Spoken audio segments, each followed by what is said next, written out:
Thanks for joining us tonight. I'm Anna Marquise, Civic Engagement Coordinator. Welcome to Shape Wyoming, hosted by us, the Equality State Policy Center. We're a nonpartisan, nonprofit organization working to improve the lives of all Wyoming's people through transparent government, fair elections, and thriving communities. Shape Wyoming is ESPC's grassroots lobbyist training designed to help people across Wyoming engage with our government and learn how to be effective citizen advocates. Traditionally, SHAPE is held in Cheyenne, but obviously things look a little different this year. So we'll be gathering here on Zoom every Monday from 5 to 6 through March 15th. I'd like to hand things over to ESPC's Senior Policy Advisor, Jen Simon, to give us a quick overview of housekeeping and introduce today's speakers.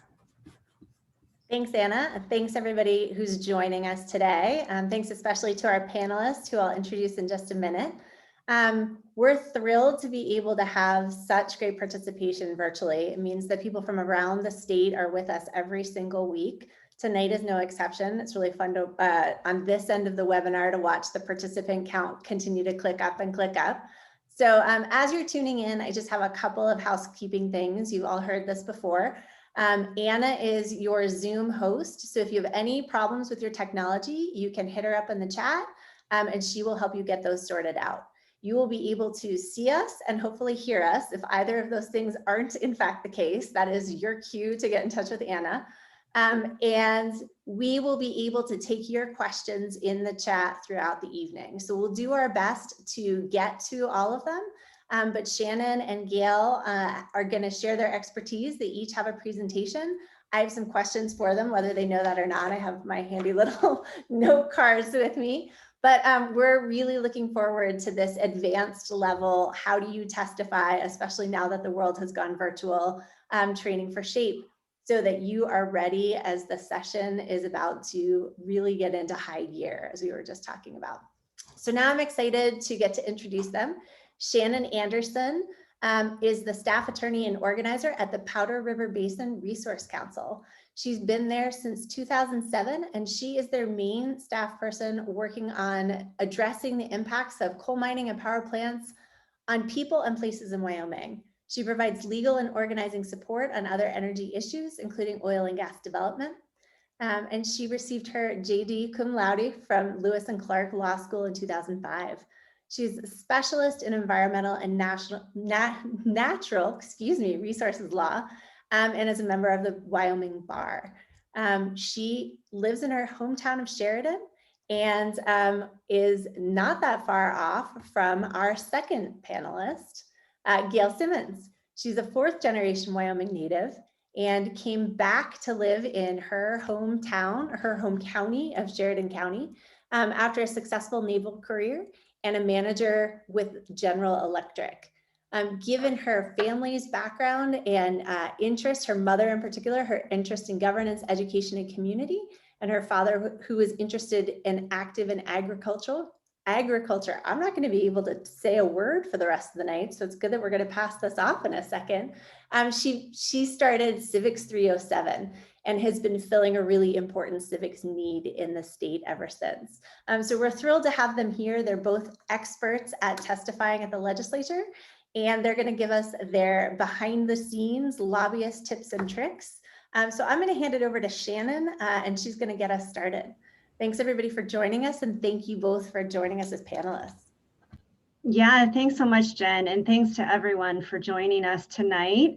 So I'm going to teach you how to testify from your home in slippers this year at the legislature.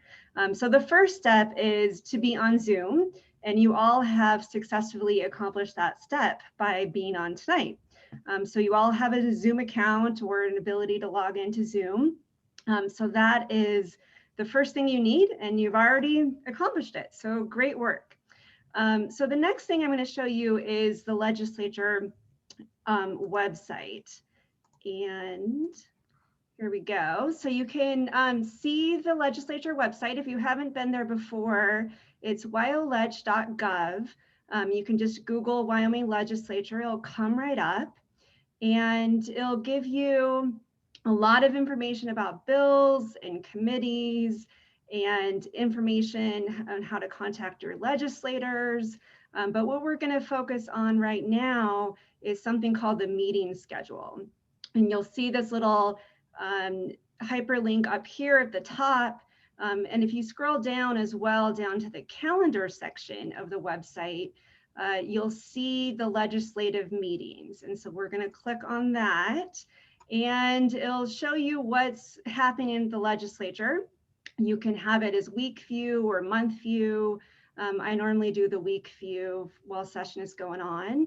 And then you can see that there is nothing this week, and that's because there aren't any committees scheduled this week. The legislature just recessed last Friday and will reconvene starting March 1st for the second part of their two-part session. But in the meantime, there will be some committee meetings. So next week, actually on the 10th is the first one. And so the Agricultural, State, and Public Lands and Water Resources, commonly called the Ag Committee, is meeting this week. And if you click on, here's where it happens, you click on Testify, and you'll pull up this Zoom webinar registration. If you've already registered once for a committee meeting, it typically populates what you used last time to register. So if you register, for instance, for this workshop tonight, Zoom will probably remember that information for you. And then you can click on register, and it'll show up that your webinar registration was approved, and you can add it to your calendar. And then you can, here's the link to join. You'll also get an email in your inbox that you can click on at the time of the committee meeting. So that's how that works. That's as simple as it is. You can do it a minute before the committee meeting. You can actually do it while the committee meeting's in process. You can do it weeks in advance.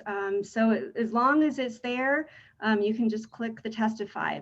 The other things on this page, the watch link will take you to the YouTube version of the committee. If you're not testifying, you can watch a committee on YouTube, and there's actually archived versions of all of the committee meetings from this session. If you click on the details link, it will pull up a little pop screen that looks like this with some information about the meeting. You can click on the agenda. Meeting materials will give you an information, and typically if there's a bill and other things. So if we go back actually to last week when they were in session, you'll see the House floor session, Senate floor session, and then here if you go down to the committees, if you click on the details, it'll pull up the bills that were discussed that day. And then if you click on the bill, it'll pull up the bill, and you'll get the current version of the bill. Other helpful things are looking at like the fiscal note, which tells you if there's a fiscal impact to the bill, amendments, status, votes, all kinds of good information there about the bill. If you ever get lost on the legislative website, you can always click the Capitol and they'll take you back to the home page. So that's sort of the trick there. Normally, you can also have things open in a new tab, which tends to help, but sometimes you do get a little lost in navigating where you are, so that's okay. But remember, legislative meetings, and then you'll want to click to find the right date for the committee, testify, register, and there you are. So what you'll do kind of the day of the meeting, you'll want to click on that link again to log into Zoom, and make sure that your name is the same as what you signed up for. And you will join the meeting like you did tonight, because it's a webinar setup, with the camera off and your mute on. So don't worry about those things when you click that link. After the bill's introduced, the committee chair will call for public testimony. And this is your point to, you'll see a little raise hand icon for the Zoom webinar, and you'll raise your hand. And then this sends a message to the committee chair and the legislature staff that you're ready to testify. The committee chair will then instruct the staff to admit you into the meeting, and you'll kind of have your screen jumble up a little bit, and you'll go into the active participant version of the Zoom. And the committee chair will then call on you. You'll be asked to unmute yourself and show your video if you're able to do that. And then you're ready to testify. So at that point, you'll want to address the chair and give your testimony. And Gail will be going over that a little bit later in some good how-to tips on protocol and how to do this correctly. So after the chair calls on you, you'll give your testimony. And then after you're done, you'll kind of get jumbled back up again and go back into the non-participant, just attendee version of the webinar. Stay in that throughout the rest of the bill discussion, because you may want to raise your hand again, particularly if maybe there's an amendment you want to talk about, or you forgot something that you want to say and you want to say it at the end. You can raise your hand again and testify again if you need to throughout that process. So that's the best thing. So I'd like to also hit a little bit on just some good ideas about Zoom kind of tips. So remember, starting in March, the legislators will be in person. So they're all going to be, they're spending the next couple of weeks getting vaccinated, and they will show up in person in Cheyenne in March. But the governor's staff and the public can still participate remotely. But it will be a little bit different because heretofore everyone has been on Zoom and has been able to kind of engage the same way. But going forward, there's going to be the legislators in the room, and then the rest of us will be kind of Zooming in to be with them virtually. So it's really important, I think, to make sure your system is ready to go, because they're, I think, going to have less patience going forward for the virtual participation, just because they'll all be there and they want to kind of engage with you in person. So the most important thing I would say is to practice. You can use the Zoom desktop client to check your video and audio settings if you don't know how to do that. Let me see if I can figure that out. Don't know if I can do that actually. But you can, if you know how to kind of log into the Zoom system when you're not in a meeting, you can check your video settings, your audio settings. You can also check your internet speed. Just Google check internet speed and it'll tell you how fast your internet is. If you happen to live in a place in the state with slow internet, and a lot of folks do, there's little tips you can do, like get as close as possible to your router, turn off all other devices in your house, even your phone, turn off the Wi-Fi on your phone, and really kind of maximize your bandwidth. If your kids are around and homeschooling, playing video games, that's going to affect your internet speed and your ability to talk effectively to the legislature. So you want to, again, maximize your internet. Do the best thing you can with the situation that you have wherever you are in the state. And make sure your laptop or your computer is plugged in. That'll also help with the speed of your computer. And then it's also important to minimize distractions. So my dog is like running around in the background, which is how it works with me in my remote little office here at home. So I've kind of positioned my computer to kind of block him out. So hopefully you don't see him too much. But it's also, I've just trained myself to just ignore him, and he will do what he will do in the background.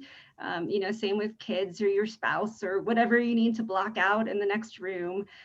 Just make sure that you're kind of present when you're testifying. Again, it's a conversation between you and the legislature, and you just have to sort of block out the other distractions that could be present in your house. If you need to use a virtual background, you can do that. Zoom, of course, gives you that ability. The one thing I would caution is just to make sure that your lighting is good.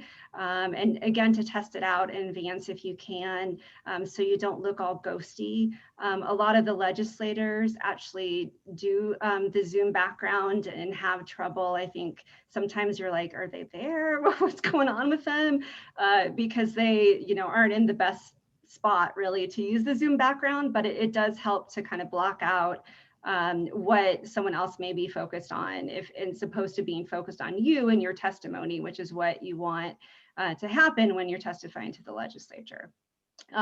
So lighting tips, lighting from the front is the best. So right now I'm sitting in front of a window.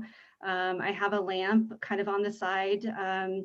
And you want to close windows that are kind of behind you if you need to. There's a setting on Zoom you can adjust for low light and lighting issues there. So Jen has great lighting right now, if you can see that. Anna is a little dark. It goes with the solar system motif I think she has going on, but you would probably want a little bit more light. Gail I think looks good too. So lighting is really important because you want the legislators to be able to see you. Facial expressions is really important when you testify. Remember to smile.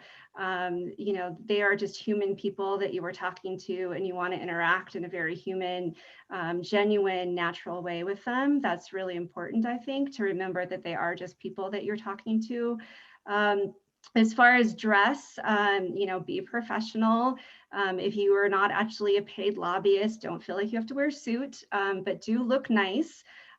Zoom is good because you can wear pajamas and slippers on the bottom. But, just remember if you think that you may have to stand up and go somewhere, that could have an impact. So do look as you can professional. I would say also that it depends on sort of how you feel, but sometimes I want to wear a whole suit when I'm testifying, even though it doesn't show, because it makes me feel more professional and more present in being before the legislature. It makes me kind of put on my lobbyist hat and remember that I'm actually lobbying, which is good. So that's what I've got in terms of tips. And Gail, I think, is going to take you through some examples, and then we'll loop back and take a bunch of your questions. And just really quickly, thank you so much, Shannon. Before you get started, just a couple of questions, and Gail, you might get to some of these, but you were talking, Shannon, about being in the waiting room, raising your hand, the jumbling thing that happens. And then I'm curious, will you remind us about turning off your YouTube once you get into the room? And Gail, apologies if I just cut you off on something you were going to remind us.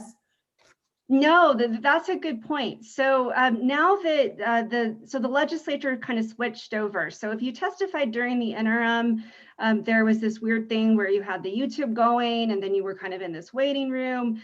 Now the testimony is on Zoom webinar. And so what I recommend is actually that Zoom link that you get from the staff. You click on that at the beginning of the meeting. Don't go to the YouTube, just stay on Zoom webinar. You'll be there kind of, again, as an attendee, like you are tonight with us. And then when you raise your hand and you're led into the room, then you become an active participant in Zoom webinar. But you can stay there the whole time, and you don't need to be on YouTube. So that helps, at least for that piece of it, because it was a little bit confusing with the audio and all of that during the interim. Well, perfect. Thank you for switching us over from the interim to now. The one other question that I have before we move on is it possible, and would you recommend recording yourself on Zoom ahead of time if you want to practice your testimony? Is there a way to do that and then play it back so that you can get a feel for some of the things that you just described in terms of lighting or background, or if you're disappearing into the virtual backgrounds? Yeah, there is a way to kind of do a test run with yourself. You can have a Zoom meeting just by yourself. Or you can invite a friend or a colleague, you know, your mom, like my mom likes to listen to me testify to the legislature. So you can do that. And then there is a way to record a Zoom meeting. There's a button kind of in the top corner that you can record. And check that out, and then you'll get the recording. You can also, you know, do the audio recording on your phone or whatever is easier that way too for you. It is, I think, helpful to do a test run either with yourself, through a recording with somebody else, just to, if you've never done it, it is good to practice a little bit. Yeah. Perfect. Thank you. Gail, we're on to you. Thanks so much. Thank you. And Shannon always does a really good job at testifying. So that was a real good choice. And besides which, we're both up here in Sheridan. So I have a few points to make, and then I'm going to have them pull up two testimonies, two committee meetings from the 2nd of February, because I think that there's some great examples there for people to take a look at. So just some notes here. Always remember what your objective is. This is about what the committee needs to hear to make a decision. It is not about what you have to say. So parse your words to they're listening, because that's the objective. Make your point and then stop. There's a lot of people who want to testify, and you want to use everybody's time wisely. End with thank you, and I stand for questions. So while in the meeting, so when you first come in, even if you are addressed by name because the chair knows you, introduce yourself by name, indicate who you are representing, and in some cases it may be that you are a citizen and you are representing yourself. But give them some context so they know from where you're coming from. State whether you are on and for or on and against, so that you're setting them up for understanding what it is that you have to say. And there was a question on this, so I'm going to address it. Always speak through the chair. If answering from another legislature, respond with Mr. or Madam Chair, and then Senator or Representative and their name, after you have been recognized by the chair to respond. So if you get asked directly a question, still pause, wait for the chair to say, go ahead, and then indicate that you are speaking through the chair in answer to the representative or senator. So it's either Mr. Chair or Madam Chair, because it's really the position that you're addressing. Be careful of your posture. You are in a very formal situation. So sitting back, doing this probably isn't effective. So you really want to make sure that you're presenting yourself well. I have a couple of times sent emails to legislators saying, it's really distracting to have you chewing gum. And they've always thanked me, but it's something that you're not aware of. So you know, I've been drinking coffee, but I drink it and I put it back down. But don't be chewing gum or eating while you're doing this. If necessary, to your point, briefly provide a history or other context, either a history of, you know, we've been working on this for 3 years, we're finally at this point, or we met in interim, and remember that a lot of the committee members were not on that committee during the interim. Speak deliberately and clearly. It won't do you any good if you speak eloquently and nobody hears you or they can't understand you. So be careful how you're presenting.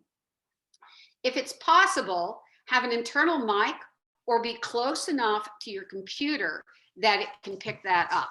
So it's really difficult. Even if you go blurry, if they can at least hear you, that's good. There's power in numbers.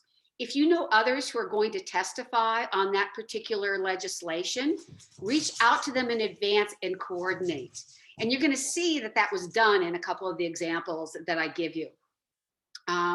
You can also identify any groups that may not be speaking, but have agreed to the same position. So they want to know that it's not a lone person saying, I'd really like you to do this. They want to know that they've got considerable more folks behind a particular position. Also, where possible, indicate having worked with a state agency or department in which one. So most of the time, this legislation is going to impact, say, the Department of Revenue. And I'll apologize for my Boston terror. They're going to be impacted by this. So it's really good for the legislators to understand, she's going to drive me nuts, to understand that you're not just speaking in a vacuum, that you're dealing with the people who are going to have to respond to the effects of the legislation. Here's another one. Pay close attention to those who speak before you. So don't get so caught up in your presenting that you're not paying attention to the others. And in fact, my best practice would be to recommend you have your items down. And if somebody says something, note that. So don't repeat what they just said. You're taking up really valuable time. However, acknowledge their position if you agree. And again, in the examples that we're going to go through, you can see where they've done that. And again, it's just a more powerful way to show that this isn't just a lone ranger. And then finally, if a bill can be improved, come prepared with an amendment as well as providing it in advance. And one of my examples is going to show that as well. They will come back and say, you know, if you're saying, oh, this isn't good enough or it needs to be changed, you know, they're going to come back and say, so what are your recommendations? So make sure that you're presenting solutions. So Anna, if you want to start with the first, if you can bring up House revenue, and while you're doing that, this is testimony on a bill that has to do with paying what's owed to the counties on an ongoing basis. And it came out with a problem from the county commissioners. We're going to start with Pete Obermueller, who starts at 101.55. And so Pete Obermueller is the head of Petroleum Association of Wyoming. And he is exceedingly experienced. He does a great job. So go ahead and let's listen to Pete. As you've been heavily involved in this, and I see Travis Deta is here with us as well. Good morning. Morning, Mr. Chairman. Pete Obermueller, President of the Petroleum Association of Wyoming. Isn't this fun, members? This is a good one. So I actually, honestly, Mr. Chairman, I feel a little bad for particularly the new members on the committee, because this is not new. We have been debating these issues now for 3 sessions in a row, and we have made, you all have made sort of interim steps throughout this entire process to let us where we are today. And I think it's important that we not lose sight of it. It has to do with why we're moving 2 bills and why PAW is on the same page as the counties in terms of the importance of moving 2 bills forward. And I'll get to that in a second. But recall, Mr. Chairman, it goes back to an important question from Representative Roscoe about will the bill protect Wyoming, I assume he meant, from bankruptcy. Quite frankly, the answer to that is no, but that's not what the purpose is. The purpose is not to protect from bankruptcy so much as a legitimate tool that all businesses use. The purpose of these bills is to try to protect the counties and thereby the schools and the state's ability to collect taxes in bankruptcy. So, Mr. Chairman. Okay, so next we're going to go on. So he speaks some more, quite a bit more. And then Travis Deta is going to come in. And again, you can tell that they've coordinated this together. So Travis starts about 111.49.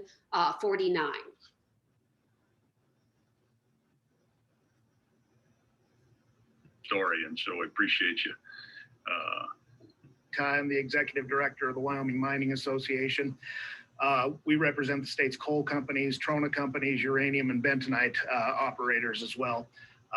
Hopefully get a couple rare earth companies and gold companies incoming soon. So We've been working on this for a long time, as it's been stated before. And before I get too far into my comments, would like to just thank Jeremiah Riemann with the commissioners and Pete Obermuller with Petroleum Association, as they've done the lion's share of the work on this most recent effort. I came to this table kicking and screaming. And for those of you that have been on the committee, you've heard me say more than once, the vast majority of our producers are good operators. They pay their taxes on time. The reason we're here in the last few years is because of a few big foul ups, frankly. And but the fact of the matter is that's under the bridge. We are where we are, and we're at the table now. And so I would echo Pete's comments that we would like to see both of these pieces of legislation move forward. My industry is not monolithic. I've got smaller operators and different sectors that are ready to go to a monthly payment system. They want to do it. And then I've got some other operators it's gonna be tough, under the. That's enough. Okay, so what you see here is this acknowledgement of Jeremiah Riemann, who represents the county commissioners. And this was originally a bill brought by county commissioners because they're not getting the funds that they need. And so you can see how they play off each other and give some background without going in too deep, as well as really identifying why it's so important that these bills go forward. So I have one more, and this is Jody Levin. She's at 115. And so she's on here for a particular reason because, well, you'll see. Trona industry addressed in because of their hard work, we can find ourselves where we are today. So most of the policy issues that were important to the Trona industry were addressed in last year's debate. Starting the back payments in 2023 was a major issue for the Trona industry, in large part because we had major expansions that were announced or planned in the Trona patch, where you already had significant capital outlays. And to come up with those additional payments, as Mr. Detaille said, they just needed time. Okay. So without... It didn't quite capture the beginning of it, but what she did was she came on, she said who she was, and she represents the Trona industry. And her first point was, they've already said the policy issues. So she's just reiterating, and her testimony went on for like a minute and a half, and that was it, because she didn't have anything new particularly to say. Other than to reiterate for Trona, which is the one industry that's actually continuing to do well in this downturn. So I want to switch over to the Senate corporations. And the Senate corporations is talking about a bill that has to do with effectively delivery of alcohol. And Mike Mosier is the first. He starts at $23.50. So go ahead. You bet. We have Mr. Mosier. Do you have any follow-up comments or thoughts, Mr. Mosier? Thank you, Mr. Chairman. Mike Mosier, Wyoming State Liquor Association. Also speaking on behalf of Chris Brown, Wyoming Lodging and Restaurant Association, who also supports this bill but couldn't be here this morning. I will be very brief, Mr. Chairman, unless there are any questions, lest the proponents of House Bill 15 and 27 wish my early demise. I'll just say briefly that this has been an ongoing process between the Department of Revenue Liquor Division and us in cleaning up Title 12. Mr. Montoya and I have been doing this long enough. Title 12 is almost like our storage room that we feel like we need to keep cleaning out every once in a while and updating and get rid of the stuff that is no longer needed. And that's really what this bill is about. There is no seismic changes, and I hope it stays that way, because if you want to change liquor policy, that's fine. This just refines it, modernizes it, and brings it up to date. One quick thing I do like to clarify, though, there has been some confusion in the past between the difference, what we call DTC, direct to consumer, which is direct shipment of product, versus delivery. Delivery is already legal in Wyoming. And what this bill does, Mr. Montoya and I were looking at it, it's like, we allow delivery. It's been confirmed by several AG opinions, but there's no sideboards to kind of say it has to do you have to do this and you have to do this. So the light sideboards we set up aren't to a retailer's advantage. They're more for public safety and setting parameters up. Bear in mind, of course, a city or a county can be more restrictive with that. Now with DTC, we only allow direct to consumer with wine. It does raise the limit in here, which caused us some trepidation, but we can live with it. There will be an amendment, I believe, in a little bit, or that you may have all seen, that creates further sideboards with delivery, and we're fine with that. In short, Mr. Chairman, members of the committee, this is a very good bill. This is the culmination of years and years of work. We knew we'd have to come back to House Bill 13 with House Bill 13 when we passed the bills back in 2017. And so at your invitation, we did. So here we are. We support the bill. So what we're going to do next is go to Dave Picard. He's at 28 minutes. And so what you saw with Mike Mosier is he, in a very kind of conversational way, establishes his bona fides, gives credit to Mr. Montoya, who's from the Department of Revenue. He sets up Dave Picard, who's going to present the amendment. So if you want to go ahead, Dave Picard starts at 2800. That's good enough. Next, who I think's got some others as well. Welcome, Mr. Pickard.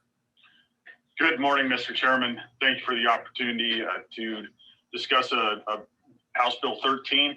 Members of the committee, my name is Dave Pickard. I represent Southern Glazers Wine and Spirits and Republic National Distributing Company, members of the Wine and Spirit Wholesalers of America. We've been following this bill since its path through the interim committees and are in support of the bill.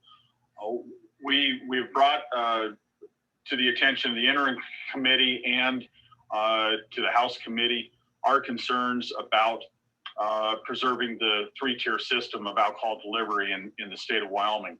And the amendment that I hope everybody was able to open on their computers last night. I see your head shaking, Senator Scott. I'll actually read the amendment for everyone's benefit here in just a minute. But what this amendment proposes to do, as Mr. Mosier indicated, is just continue to put just a little bit more sideboard on the delivery. We wholeheartedly support local delivery of alcoholic beverages. It's a public safety issue, as Mr. Mosier had indicated earlier. And it does not, one of the things that we're concerned about when we start talking about delivery is the difference between delivery and shipping. He also discussed direct to consumer, and that's our concern as well, that nothing in this bill gets construed as moving into shipping of alcoholic beverages, primarily in the spirits world. So what this amendment does. So what you saw on here, I mean, it's pretty clear that they've done this great handoff between the two of them. One of the unique things about that kind of experience is that both of them work to head off anybody going down a rabbit hole on what the bill is and what it isn't. So Mr. Mosier made it really clear that this isn't a change in policy around alcohol, basically saying, nicely saying, keep to the subject. This is about the shipment and distribution. And they did such a great job. And Mr. Pickard went on to explain similarly to what the legislators themselves do, but the easier you make it for the legislators to take action and do what you want them to do, the better. I also, before I stop, I wanted to point out on that LegisWeb site, if you're on there and you go to committees and about committees, there's tabs under about committees, and if at the bottom, and if you navigate to that and then go to committee structure, it tells you about the committees and who they are, and then if you go to attending a committee, which is the third tab, there's a couple of pieces on here. There's some really good information to remind you, but also as you scroll down on staying up to date, it says sign up for the legislators' email subscription service. I recommend this for everybody. What you'll do is then you will get notifications when they're in session of the floor session for the following day, when there are committees. This is just, if you have an interest at all in what's going on, this is a great way to stay in touch, and it automatically comes to you, so you get a push notification instead of always having to follow. So that's all I have, and as I recommended, I stand for questions. I love it. Thank you, Gail. And thank you, Shannon, for walking us through that last bit of website. There are some fabulous resources on that, attending a meeting and protocol and decorum, that'll remind you of some of the things that you heard tonight. I can't help but ask this question first after having seen the screenshots from YouTube. And in both committees that we talked about, there was one woman on the screen. Right, one committee was all men, and then Jody Levine was the only woman testifying. And in the second one, Tara Nethercott, Senator Nethercott, was the only woman on the committee, and there were men testifying. I want to bring this up because we have this fabulous panel of women experts, and I know that most of our attendees are women. And it can be really intimidating when you enter into that YouTube room and every single one of those faces on the screen is a man. I'd be curious if the two of you have some advice for those of us who are women who are presenting a testimony. There have been some prickly things in the past. I was saying earlier that there was an ag committee meeting last week, and it racked all the way up to 17 men before all of the people stopped showing up to testify. And that committee's all men. So if you've got some advice, I think that some of our participants who are women who are new to this might really appreciate kind of how do you center yourself? How do you approach it when you're going to be the only woman in the virtual room? You want to go ahead, Shannon?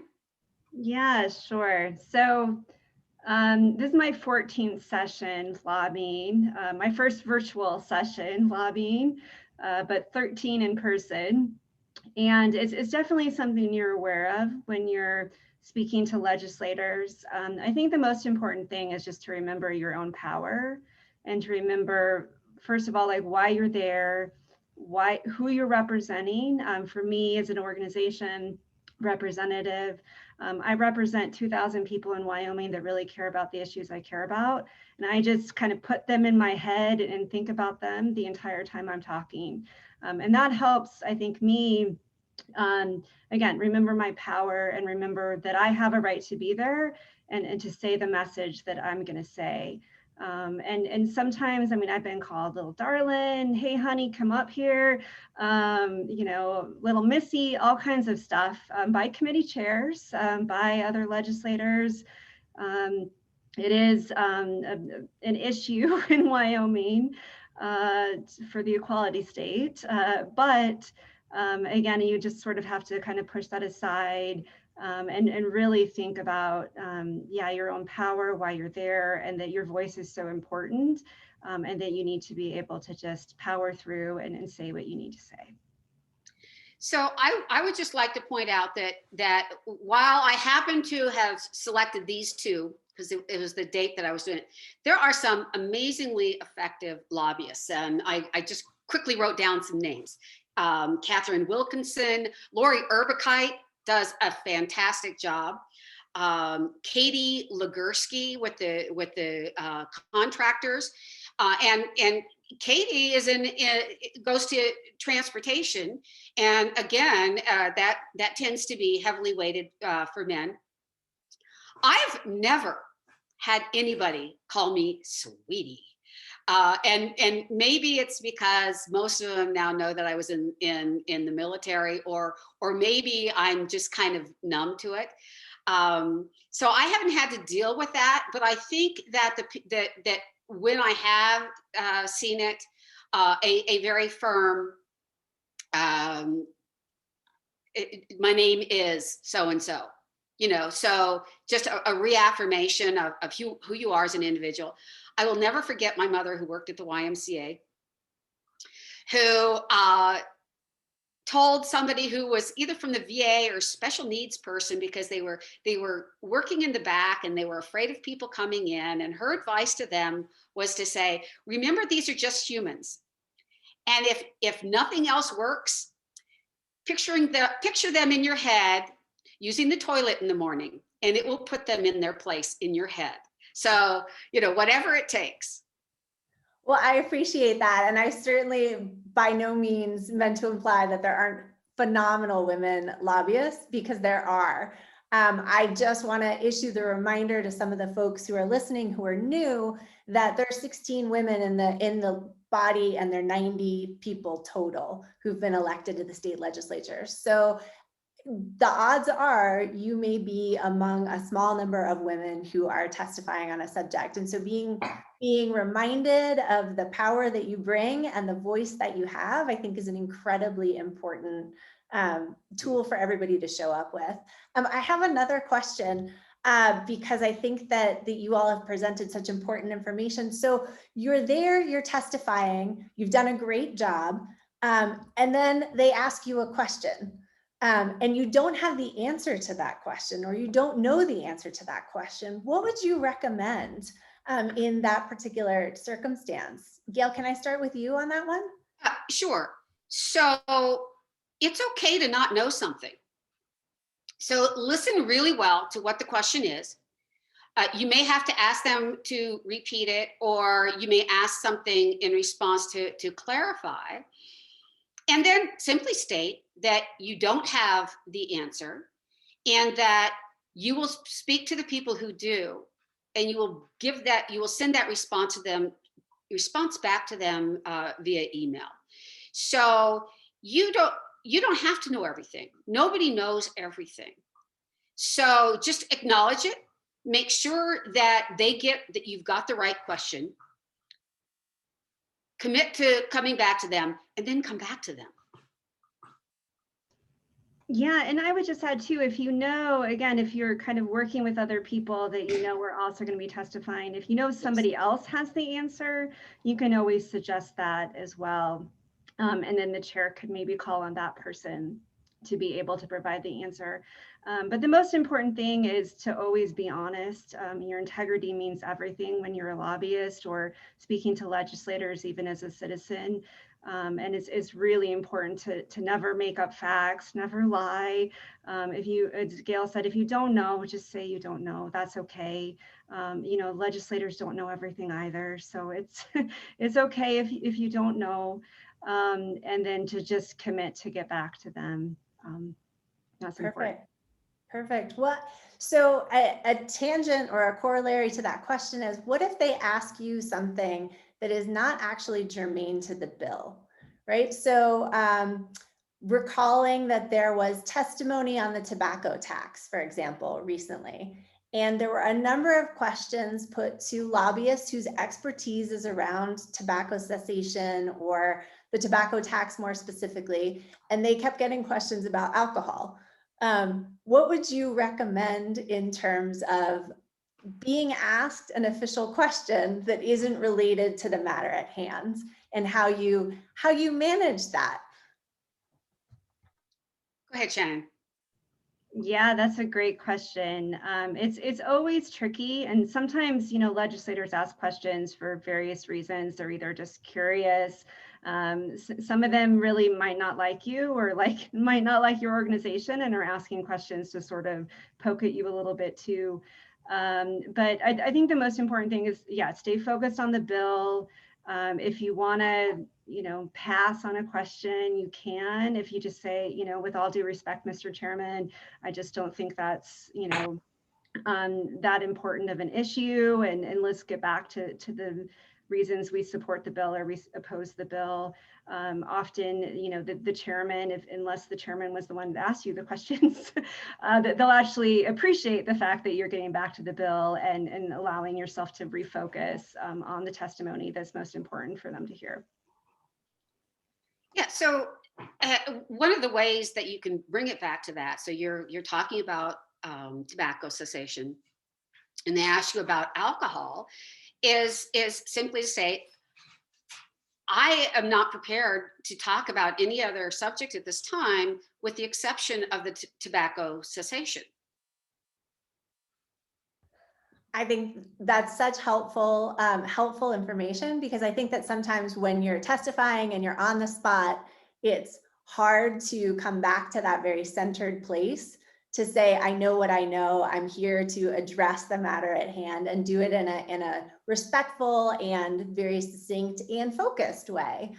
So I feel like you've given us really great tips. I also feel like Ashley Harpstreet at the Wyoming Taxpayers Association does an extraordinarily good job of that as well, because they have all manner of questions for her about taxes all of the time.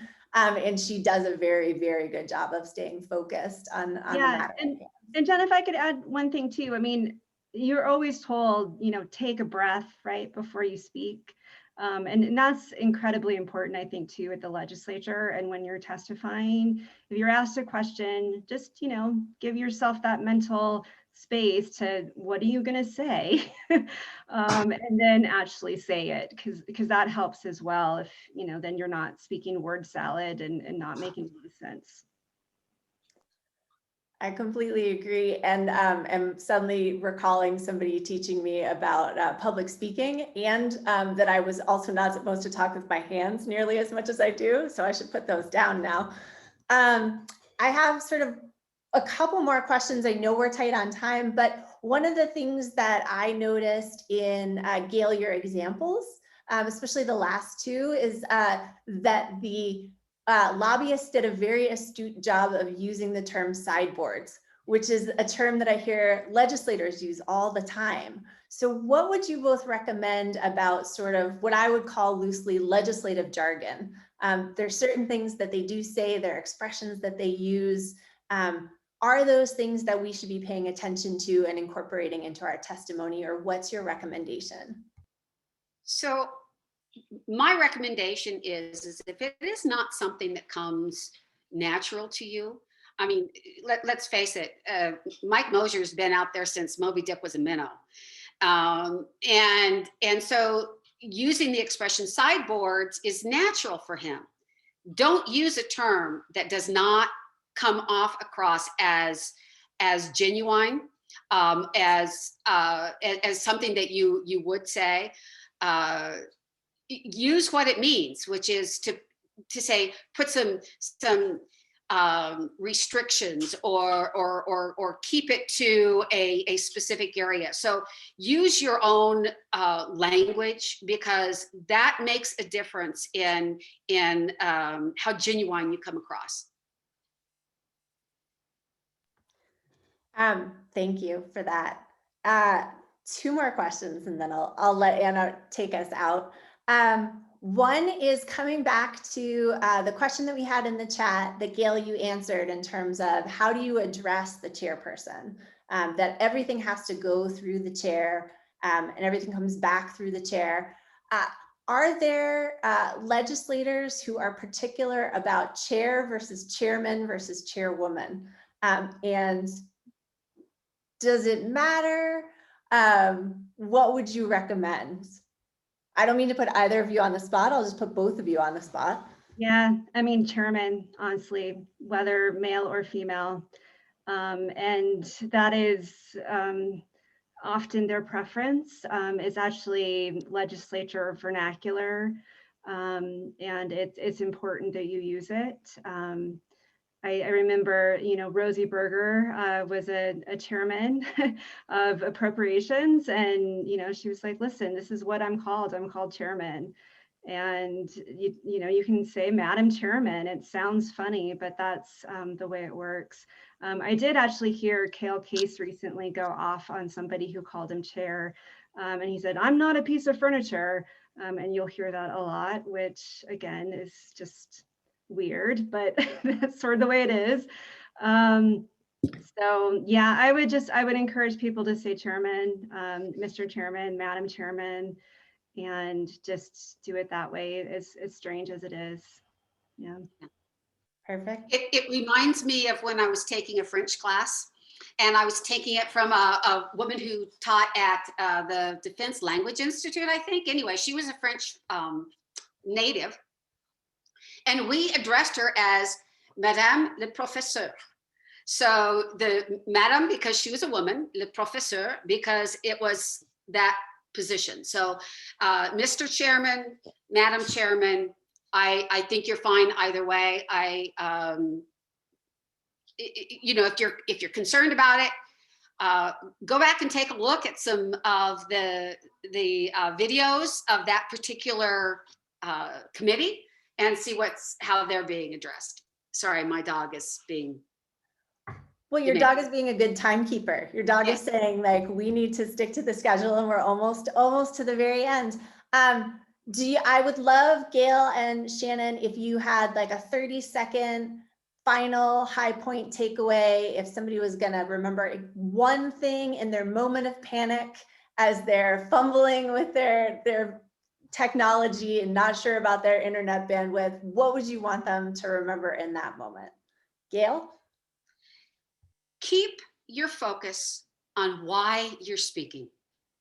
It will help you get past any of the concerns, anything else. Keep your focus and you'll do just fine. Yeah, and I would just say no one's perfect at this. We all mess up.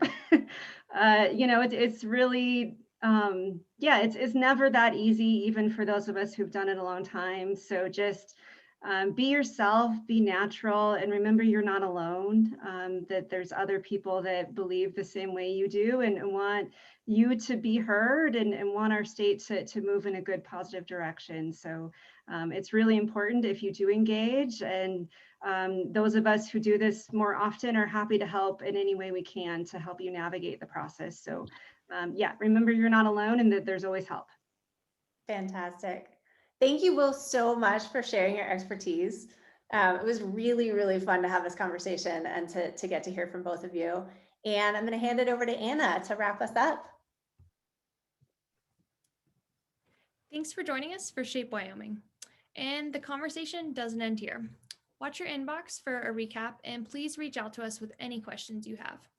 We'll do our best to answer those and anything else that came up in the chat tonight.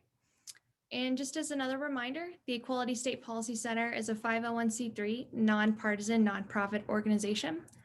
We rely on charitable gifts to fund all of our work. This free event is made possible thanks to our generous donors. Donations can be made on the web at equalitystate.org or by mailing a check to 419 South 5th Street, Laramie, Wyoming, 82070.